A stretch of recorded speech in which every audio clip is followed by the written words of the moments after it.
Lancer le premier fonds d'investissement privé pour le start-up en RDC et le positionner comme hub numérique d'Afrique centrale, telles sont les quelques initiatives à fort impact issues de la 3e édition d'Africa Tech Invest tenue à Kinshasa mercredi. Ce grand rendez-vous de la tech a réuni décideurs publics, régulateurs, investisseurs, start-up et citoyens innovants autour des dynamiques stratégiques à mettre en œuvre. Voilà le temps de Africa Tech Invest.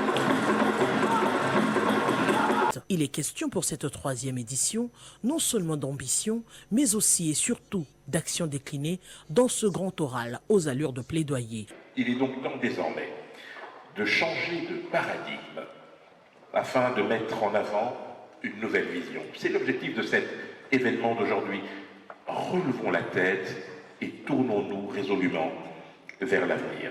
Des keynotes, plénières et panels vont pour ce faire se succéder pour justement identifier ces préalables. Le thème de cette édition est en parfaite symbiose avec la feuille de route gouvernementale pour la transformation numérique ainsi que le programme d'action du gouvernement de la RDC. Mais faut-il, pas avant de penser jouer un rôle régional, continental, développer des services numériques à forte valeur locale? Au-delà des questions d'infrastructure, il y a la question de la couverture de télécommunications.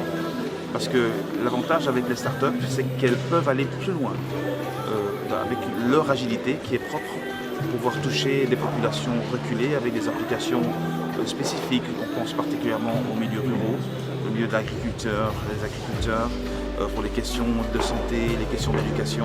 Les institutions publiques s'y engagent.